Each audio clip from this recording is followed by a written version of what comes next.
ನಮ್ಮ ಹುಕ್ಕೇರಿ ತಾಲೂಕದೊಳಗ ಹಿಡಕಲ್ ಡ್ಯಾಮ್ ಜಲಾಶಯ ಇದ್ರೂ ನಮಗ್ ನೀರಿಲ್ಲ ಅಂದ್ರೆ ಏನ್ ಮಾಡೋದೈತಿ ಹೇಳಿ.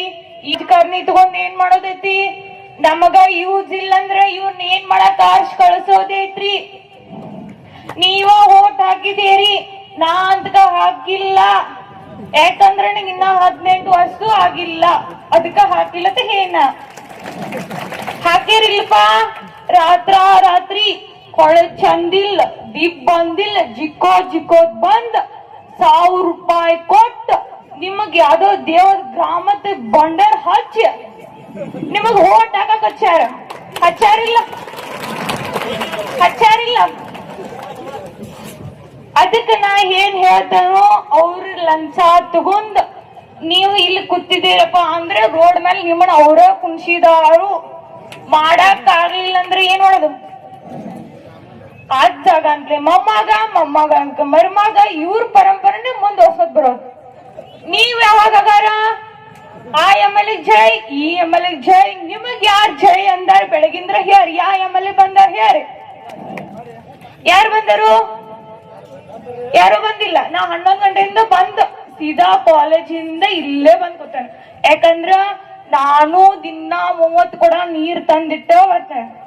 ಯಾಕ ನಮ್ಮೂನು ದನಗೊಳ್ದವ. ನಾನು ಒಬ್ಳ ರೈತನ ಮಗಳಂತ ಹೆಮ್ಮೆಯಿಂದ ಹೇಳ್ಕೊತೀನಿ.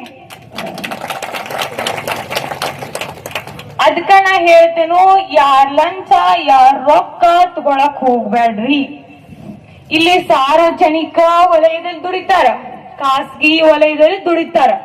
ಯಾವ್ದಾದ್ರೂ ಅನ್ನ ಹಾಕೋ ವಲಯ ಇದ್ರ ಅದು ಕೃಷಿ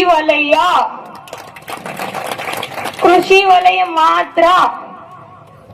ನೀರಾವರಿ ಏನೋ ಆಗ್ತೈತ ಹೇಳಿ ಸುದ್ದಿ ಬಂದೈತಿ, MD ಅವ್ರು ಬರ್ತಾರಂತ ಹೇಳ್ಯಾರ. ಇನ್ನ ಆಗಿಲ್ಲ, ಬರಬಹುದಂತ ಸಂಶಯದಾಗಿದಾವ, ಇನ್ನ ಆಗಿಲ್ಲ. ಅದಕ್ಕ ಈಗ ಏನಂದ್ರ ಇಲ್ಲಿಂದ ನೀರ್ ಬ್ಯಾರೆ ಕಡೆ ಹೊಂಟಿದಾವ್. ಹೌದು, ಬ್ಯಾರೆ ಕಡೆಯಿಂದ ನೀರ್ ಹೊಂಟಾವು. ಇಲ್ಲಿ ಬಾಳ ಜನರಿಗೆ ನೀರಿಲ್ಲ. ನೀರಿನ ಸಲುವಾಗಿ ಎಷ್ಟೋ ಜನ ತಾಯಂದಿರು, ಗುರುಜಿಯವರು, ರಾಧಾಕ್ಷರು, ಅವ್ರ ಇವರೆನ್ನದೆ ಎಲ್ಲರೂ ಬಂದ ಈ ಚಳವಳಿ ಭಾಗವಹಿಸತ್ತಾರ. ಅಂತಂದ್ರ ಈಗ ಎಲ್ಲ ಗ್ಯಾರಂಟಿಗಳನ್ನ ಕೊಟ್ಟಾರ. ಈ ಗ್ಯಾರಂಟಿಗಳು 2023 ಕಟ್ಟ ಬಂದವು. ಮುಂಚೆ 1907 ನಾಲ್ವಡಿ ಕೃಷ್ಣರಾಜ ಒಡೆಯರು ಮಂಡ್ಯ ಮತ್ತು ಮೈಸೂರು ಭಾಗದ ಆ ಕಡೆ ನೀರಾವರಿ ಮಾಡ್ಯಾರ. ಬೆಳಗುಳದ ಕಾವೇರಿ ನದಿಗೆ ಅಣೆಕಟ್ಟನ್ನು ಕಟ್ತಾರ. ಅಲ್ಲಿ ಬಹಳಷ್ಟು ಜನರಿಗೆ ನೀರಾವರಿಯನ್ನು ಅವಕಾಶನ ಕಲ್ಪಿಸಿದಾರೆ. ಅಲ್ಲಿನ ಜನಾನ ಏನ್ ಮಾಡ್ತಾರಂದ್ರ ಜಗಲಿ ಮಾಲಿಟ್ ಪೂಂಜಿ ಮಾಡ್ತಾರಂತ ನಾಲ್ವಡಿ ಕೃಷ್ಣರಾಜರನ್ನೆಲ್ಲ ನಾ ಕೇಳಿದೀನಿ. ಇಲ್ಲಿ ಜನರನ್ನ ಎಲ್ಲಿ ಪೂಂಜಿ ಮಾಡ್ಯಾರ ಅಂದ್ರೆ ನಿಮ್ ಮನಿ ಹಿತ್ಲಾಕ್ ಪೂಂಜಿ ಮಾಡ್ರ. ನಾ ಬೇಯ ಉದ್ದೇಶ ಪೂರ್ವಕವಾಗಿಲ್ಲ. ಆ ರೀತಿ ಪರಿಸ್ಥಿತಿ ಐತಿ. ನಿಮ್ಮನ ಕಷ್ಟಕ್ಕ ಇಲ್ಲಿ ಯಾರು ಸ್ಪಂದಿಸಂತಿಲ್ಲ ಅಂದ್ರೆ ನೀವ ಆರ್ಸ್ ಕರ್ಸಿರಿ. 1000 ರೂಪಾಯಿ ನೋಟ್ ನೋಡಿಲ್ಲ ನೀವು?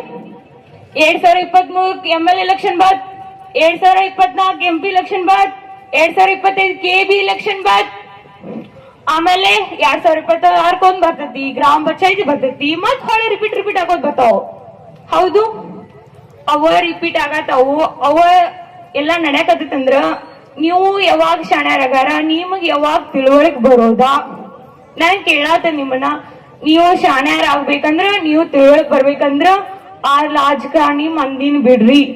ಅವ್ರವ್ರ ನಾಳೆಲ್ಲ ಒಂದಾಗ್ತಾರ, ಅವ್ರವ್ರ ಮನಿಗ್ ಹೋಗ್ತಾರ. ಆದ್ರ ನೀವು ಕೆಟ್ಟಾಗಿದ್ದೀರಿ.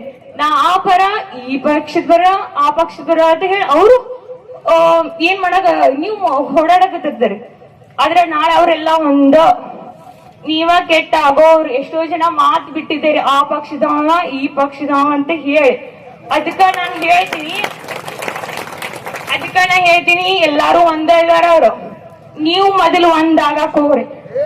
ಅವ್ರೆಲ್ಲಾರು ಮನೆ ಬಂದ್ ಕಾಲ್ ಬಿದ್ದಾರು, ನೀವು ಕಾಲ್ ಬೀಳಾಗಿದ್ದೀರಿ. ಯಾಕಂದ್ರೆ ಅವ್ರಿಗೆ ಓಟ್ ಹಾಕಿರ್ತೇವೆ, ನೀವ ಕಾಲ್ ಬಿದ್ದೀರಿ. ಅವ್ರೇನ್ ಎಲ್ಲಾ MLA ನಮ್ಮ ಮನಿಗ್ ಬಂದ್ ಕಾಲ್ ಬಿದ್ದಿಲ್ಲ, ನೀವ ಬಿದ್ದೀರಿ. ಹೌದೋ ಇಲ್ಲೋ? ನೀವ ಬಿದ್ದೀರಿಲ್ಲ, ಮನೆ ಬಂದ ಓಟ್ ಹಾಕಿರ್ತೆ ನೀವ ಹೇಳಿದಾರ, ಹಾಕ್ಸಿದಾರ ನೀವ, ಅವ್ರ ಜೈಕಾರ ಹಾಕಿದವ್ರು ನೀವ, ಎಲ್ಲಾ ಮಾಡಿದವ್ರೆಲ್ಲ ನೀವ. ಮತ್ ಇಲ್ಲಿ ನಿಮ್ಮನ್ನ ತಂದು ಕುಣಿಸಿದಾರ ಯಾರ? MLAಗಳು. ಅದಕ್ಕೆ ಹೇಳ್ತೀನಿ, ಬಹಳಷ್ಟು ಸಮಯದ ಅಭಾವ ಬಾಳೈತಿ. ಅದಕ್ಕಾಗಿ ಎಲ್ಲ ರೈತ ಬಾಂಧವರಿಗೆ ನನ್ನ ಜೈಕಾರವನ್ನ ಹಾಕ್ತಿದ್ದೀನಿ. ಎಲ್ಲ ರೈತ ಬಾಂಧವರಿಗೆ